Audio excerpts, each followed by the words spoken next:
What's up, peers, and welcome to Bitcoin to the Max here on the World Crypto Network. Yesterday, we talked a bit about the base monetary unit, the actual good that you're transacting from Alice to Bob. And in Bitcoin, that is the amount of Satoshis specified in the N value field. And further, we've talked about the total money supply, so the aggregation of the sum of all these individual monetary units. We further elaborated that it is important not how many units you are transacting, but rather the percentage of the total money supply which you're trading for. And let's look a bit further into why this is actually the important question. And let's do this with an example where we have the economy of Alice, Bob, and Charlie, where Alice controls, where in total, the total money supply is 100 units. And Alice controls 50 of them, Bob 30, and Charlie only 20. So clearly, because Alice has 50% of the total money supply, she thus also controls 50% of the total purchasing power of all these aggregated individual monetary units. And so does Bob only control 30 and Charlie only 20. However, then let's assume that all of a sudden these money units double up for everyone in their pocket. So in total, we no longer have 100, but 200 units. And Alice doesn't control 50, but 100. And Bob not 30, but 60.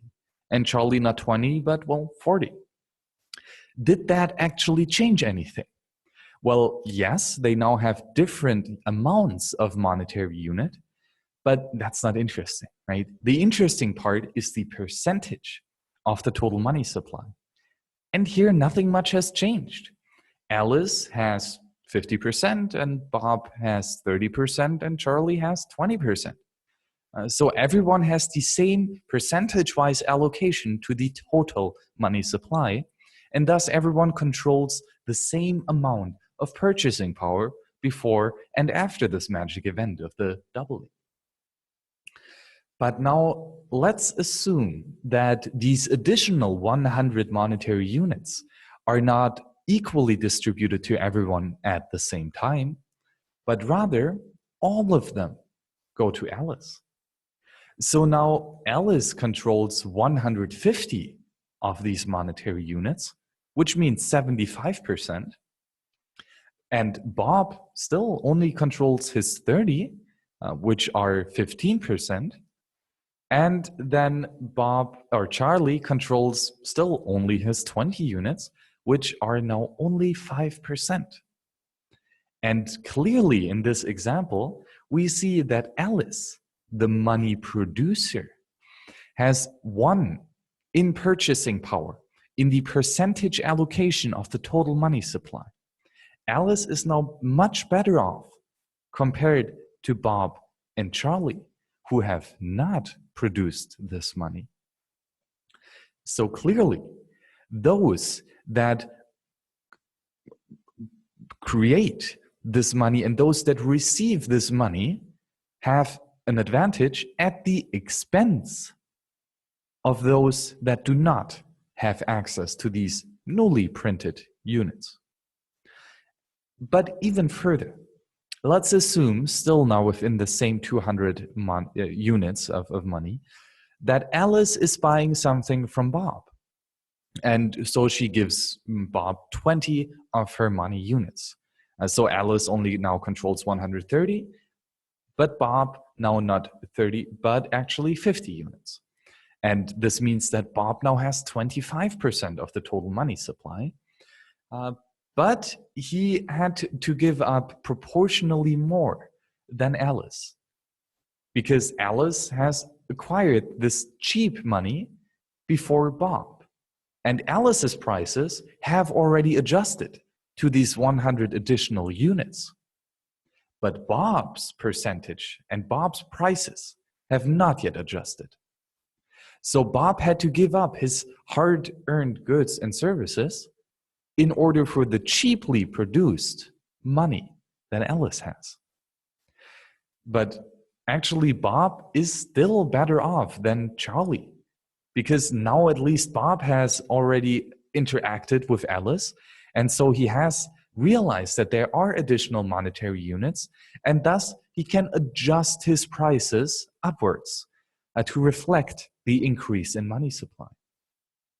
But Charlie, who has so far been kept out of the loop, who has so far been the last person to get in touch with this newly created money, well, he still only controls 5% of the money supply. And if now Alice or Bob come to him, they have already adjusted their prices.